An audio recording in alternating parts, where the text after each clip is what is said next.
Hi, everybody. I'm Admiral Jim Stavridis, the Dean of the Fletcher School of Law and Diplomacy here at Tufts University, and I'm here with perhaps our most distinguished visitor of the year, former Prime Minister of France, Dominique de Villepin. It's great to have you here, sir.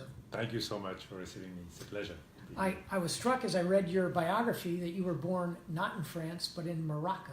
Well, it was France at the time. Oh, right. In Good 1953, point. You got me. it was France. Of course it was. But still, on the other side of the Mediterranean. Indeed. And why were your parents there? My father was working in Morocco after he'd been working in Algeria. Okay. So we've known France before decolonization, and it is quite an experience. Yeah, indeed. And then where did you study in France, and where did you grow up in France? Well, I mainly studied outside France. Oh. I studied in South America for almost 10 years, then in the US, in New York. And then I went back to France to study in the National School of Administration. Of course. After having been through political sciences. Yeah. And after that, I became a diplomat. Yeah, indeed. And where all were you posted as ambassador? No, I was not ambassador because I was quite young at the time. I went first here in the US for 6 years, and after I was number 2 in the embassy in India, Yes, got it. which was a fascinating experience for me. And then I went back to Paris to deal with African matters. I spent much of my career dealing with Africa, and then I became chief of staff of the minister Alain Juppé, and then chief of staff of the French president for 7 years before becoming Minister of Foreign Affairs. Indeed. And you were Minister of Foreign Affairs for what years?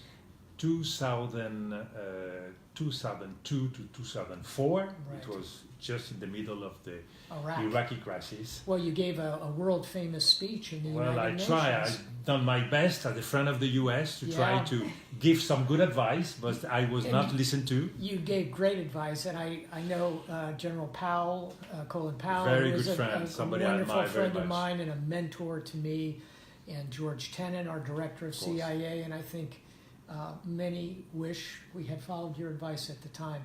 I will say, knowing all those men, that it was an error of intelligence, not an attempt to dissemble, an attempt to lie.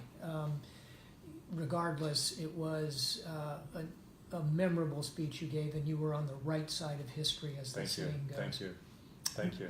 Tell us a little about your current endeavors. I know you traveled the world doing a great deal of high-level speaking. Yes, just after my tenure as Prime Minister, I decided to create a law firm for a couple of years, and then I transformed this law firm in a consulting firm. And I keep most of my time traveling, going to Asia and China mainly, almost every month, twice a month sometime, but traveling also a lot in the Middle East, in Africa, South America, and of course in the US. I think that we are in a very fascinating moment of a changing world, and trying to understand what are the new forces, what are the new challenges. I think this is something quite important. And to try, I won't say a neutral approach of the problem of the world, but at least to try to understand the different sides, which is quite helpful if you want to help solving a crisis. I agree. So often we spend a lot of time admiring a problem without providing exactly. Yes, we need to enter in and put a lot of energy and passion in order to try to solve it. So if you could solve one problem that you see emerging globally, what would it be? Which one would you leap into? Well, of course, one of the oldest crises in our world is the crisis between Israel and Palestine. And I think that it is a very emblematic and symbolic crisis because it has to do with justice. And I really do believe each time the international community can be closer to respecting its principles, it makes every one of us better.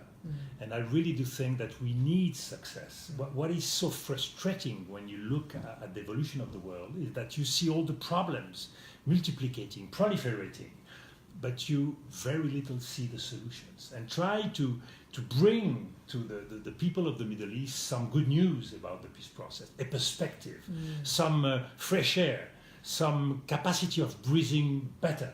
I think that would be great. But of course, I guess we will have to wait for many, many years.